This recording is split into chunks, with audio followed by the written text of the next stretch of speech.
Buenas tardes, compañeros. Nuestro grupo está compuesto por Valentino Martínez Marín, Isis Alarcón Díaz, Camila Jaime y Natalia Vega Carrero. Les hablaremos acerca de la historia de los procesos psicológicos básicos. A continuación, daremos solución a algunas preguntas que nos ayudarán a entender el proceso histórico que ha tenido la psicología, teniendo en cuenta los procesos psicológicos básicos. La psicología surge como respuesta a varias incógnitas sobre el ser humano, y para dar una solución verídica se necesita el apoyo en los saberes científicos. Pero, ¿qué se requiere para que un saber se considere científico? Para que un saber sea considerado científico, necesita cumplir las siguientes características.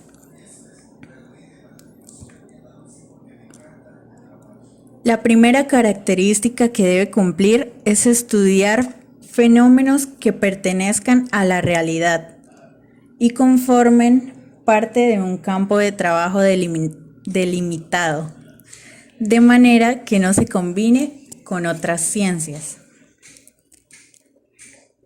La segunda característica es que el tema a estudiar pueda ser abordado desde el método científico, es decir, debe hacerse uso de la observación, creación de preguntas, hipótesis, experimentación, creación de conclusiones y dar un reporte de los resultados obtenidos.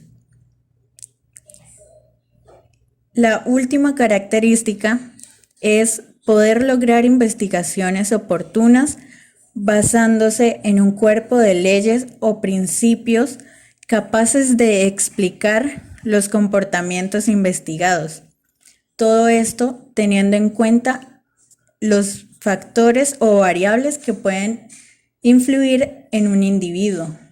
Ahora que sabemos qué características debe poseer un saber para ser científico, hablaremos sobre la autonomía de la psicología clínica.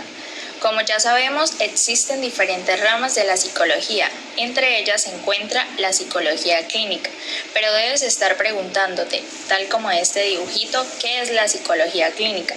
Pues bien, te ayudaré a responder esta duda. La psicología clínica es una subdisciplina que se engloba dentro de la psicología, la cual se encarga de estudiar todos los elementos implicados en los trastornos mentales y de forma más general lo relacionado a la salud mental. De esa manera, la psicología clínica lleva a cabo todas las tareas relacionadas con la evaluación, diagnóstico, prevención e intervención terapéutica en aquellos individuos que presenten algún tipo de afectación mental o en su defecto de conducta desadaptativa, con el objetivo de restaurar el equilibrio psicológico y de esa manera eliminar todo el sufrimiento que le agobia. Ahora bien, esta rama involucra distintas técnicas y estrategias metodológicas que hacen que se asocie a disciplinas psicológicas básicas y otras disciplinas afines. Para que lo entiendas mejor, hazte la idea de que la psicología clínica es una aspiradora o una esponja, como tú prefieras, la cual absorbe o aspira la gran mayoría de disciplinas y métodos que existen y las utiliza de la mejor manera posible. Por eso podemos ver a su alrededor disciplinas afines como el psicoanálisis, la antropología y la sociología. Es decir, que esta rama es como un foco que involucra la mayor parte de la psicología. Ahora nos centraremos en nuestra pregunta. Esta consiste en ¿por qué la psicología clínica alcanza su autonomía? Pues bien, la responderemos guiados por las ideas expresadas por Sánchez Barranco, donde este propone que para hacerlo fue necesario, primero, apoyarse esencialmente en el método clínico. El método clínico es el proceso o secuencia ordenada de acciones que los médicos han desarrollado para generar su conocimiento desde el comienzo de la era científica, social, biológica y psicológica. Al aplicar el método científico se está elaborando y construyendo el conocimiento médico. Con el método clínico en la psicología se realizan exámenes de casos individuales y se puede llegar a conclusiones diagnósticas. Dentro de esta forma de la psicología se pueden reconocer técnicas históricas de observación y por último psicoanálisis. El camino histórico de este método en la psicología consta de un estudio biográfico y de documentos del paciente. Se realiza una historia clínica basada en entrevistas tanto con la persona que asiste a la terapia como con gente allegada a ella.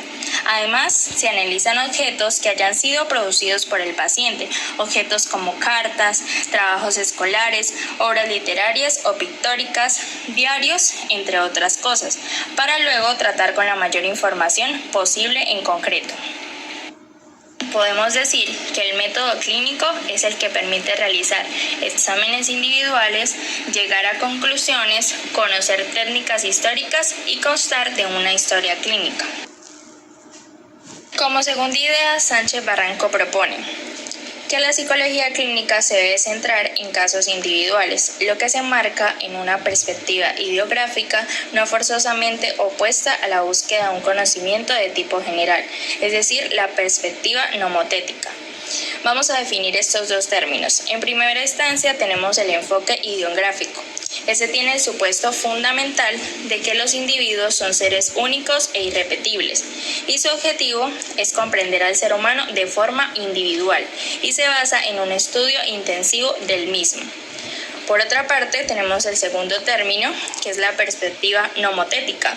Esta se basa en el supuesto básico de que los individuos son parecidos entre sí. El objetivo del mismo es obtener leyes generales aplicables a la población. Algo que debemos tener muy claro es que estas dos perspectivas no son forzosamente opuestas, como lo habíamos dicho anteriormente. El punto para alcanzar su autonomía es ocuparse del terreno clínico, buscando realizar diagnósticos personales del que se derive que un individuo vaya a terapia o esté aquejado de un trastorno psicológico, llevando a cabo psicodiagnósticos para investigar los intereses vocacionales de un sujeto o para distinguir a una persona sana mentalmente de otra que no lo esté. Entonces, como podemos ver en la diapositiva, la información dicha anteriormente está organizada por medio de unas flechas. Entonces, con los diagnósticos se busca es que provoquen una terapia. Esa terapia no implica siempre un sustrato patológico, es decir, un trastorno en la persona. También se pueden llevar a cabo psicodiagnósticos. Estos psicodiagnósticos se utilizan para dos cosas. La primera es la diferenciación. ¿Diferenciación entre qué? Entre una persona sana y una persona no sana.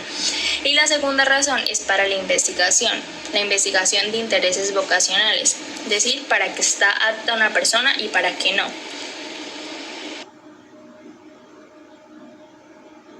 Como cuarto y último punto que propuso Sánchez Barranco, a través del cual la psicología alcanzó su autonomía, es que logró valerse de ideas, conceptos y entre otras cosas, pertenecientes a más de un enfoque.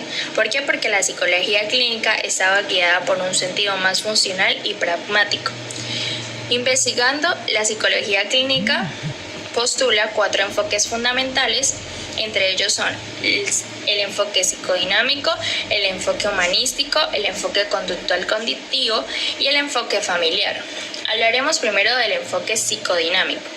Este enfoque psicodinámico viene desde Sigmund Freud y su obra del psicoanálisis. El segundo es el humanista, que fue iniciado por Carl Rogers.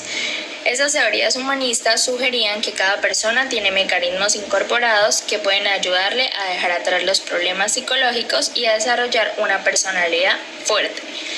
El tercer enfoque es el cognitivo-conductual. La idea básica es que la manera en la que sentimos, pensamos y actuamos están relacionadas y que para entender los problemas psicológicos de una persona tenemos que entender cómo estos 3 aspectos, es decir, el sentir, el pensar y el actuar, interactúan dentro de un individuo. El cuarto y último enfoque que se encuentra dentro de la psicología clínica es el familiar, que identifica las relaciones familiares como el factor más importante en el bienestar psicológico. Avanzando con las preguntas, tenemos ¿por qué entró en decadencia la corriente funcionalista? Comencemos por describirla. La corriente funcionalista es un movimiento psicológico que tomó sus raíces del espíritu pragmático de los norteamericanos y de las teorías evolucionistas de Darwin, que tenía como objeto de estudio la conciencia. James Roland Angell, en su trabajo de 1907 titulado El área de conocimiento de la psicología funcionalista, expresaba como principales postulados del funcionalismo. Primero, que la psicología funcional está interesada en las operaciones mentales y no en los contenidos, persiguiendo establecer sus antecedentes y sus consecuencias. Segundo, que la psicología ha de ser juzgada como una ciencia de las utilidades funcionales de la conciencia, lo que suponía concebir la mente como algo dinámico, al servicio de una función, que intenta esclarecer la mediación que existe entre el órgano y su medio. La función de la conciencia es, en todo caso, la adaptación. Y tercero, que existe una cierta interacción entre lo biológico y lo psíquico, debiéndose rechazar el dualismo cuerpo-mente, aunque metodológicamente, es decir, con fines de investigación, puede ser útil tal distinción. Ahora, tomando en cuenta estas premisas, finalmente podemos establecer que la decadencia y posteriormente desaparición del funcionalismo se debe a que no tenía una forma de definir, sistematizar y aclarar su objeto de estudio. Veían el todo como una estructura funcional. De este modo, sus investigaciones eran demasiado vagas de comprender, y al no poder explicar los fenómenos a través de una observación concisa, organizada y sistematizada, nunca hallaron una metodología clara para poder decir cómo estos fenómenos funcionan o están regidos de una manera determinada por estas causas precisas. Su método de investigación era muy subjetivo para la comunidad científica, provocando inevitablemente la desaparición de la corriente. ¿De qué se ocupó la psicología cognitiva? Como la misma palabra cognición lo dice, es conocer. La psicología cognitiva se ocupó del proceso de conocer y el producto que lo deriva. Usó el método hipotético experimental, que también ha sido usado en muchos otros modelos teóricos. Pero esta rama de la psicología ha recibido duras críticas por falta de validez experimental. Por lo tanto, los investigadores han tratado de hacer experimentos de la naturaleza humana en los sujetos para comprobar su validez. ¿Qué corriente surgió para ampliar la validez de la psicología cognitiva? Dada la problemática planteada en la época a partir de la psicología cognitiva, de que sus teorías no tenían la suficiente validez y argumentos para hacer de ellas de alto nombre en la psicología en general, los investigadores planearon la corriente del conexionismo, que parte de un análisis preconceptual de la actividad mental, del que se deriva que la mente interacciona de una forma más activa con los estímulos, siendo así capaz de resolver problemas mal planteados, analizar ideas y entre otras muchas cosas. Esto quiere decir que los investigadores lograron resolver a partir de una corriente alterna a la psicología cognitiva para darle validez a los argumentos anteriormente planteados de una forma más experimental con esta corriente.